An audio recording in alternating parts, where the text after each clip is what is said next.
Can I just ask, you said open season about anything. Can I ask just about something different? So, yes, of course you can. My dear fellow, I would expect nothing less from our favourite national broadcaster. Thank you very much. Appreciate that. This morning, Richard Tice said on the radio, he was asked about the comments made by schoolmates of yours who have said that comments you made they viewed as racist and offensive. He said that they were lying. You have said before that you did make comments.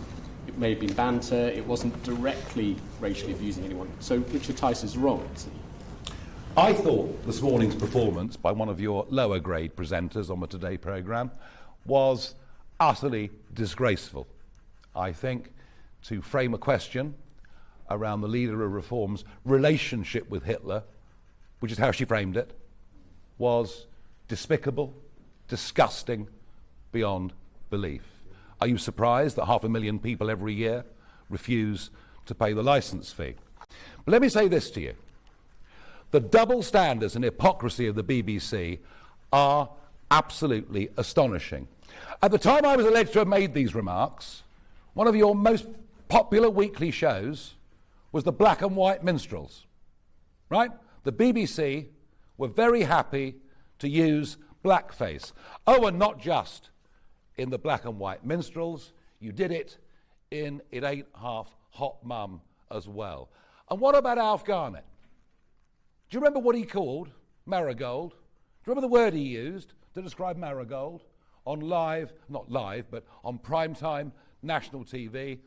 I better not repeat the word, otherwise you'll all use it and say that I used it. Homophobia? It ain't half hot, Mum. Are you being served? Oh, and what about Bernard Manning? Perfectly happy at exactly the same time for Bernard Manning to appear on primetime national BBC comedy, telling jokes for which these days you'd probably get a knock at the door from our thought police and perhaps get a 31-month prison sentence. I cannot put up with the double standards of the BBC about what I'm alleged to have said 49 years ago and what you were putting out on mainstream content. So I want an apology from the BBC for virtually everything you did throughout the 1970s and 80s. And I will respond to your direct question. I've received many letters over the course of the last few days from people that I was at school with. This one I think is particularly relevant. I was a Jewish pupil at Dulwich College at the same time, and I remember him very well. While there was plenty of macho, tongue-in-cheek schoolboy banter, it was humour. And yes, sometimes it was offensive, rather like most of the BBC's output, but never with malice. I never heard him racially abuse anyone. If he had, he would have been reported and punished. He wasn't. The news stories are without evidence except for belatedly politically dubious recollections from nearly half a century ago. Back in the 1970s, the culture was very different. Perhaps, Damon, you should reflect on that. Especially at Dulwich.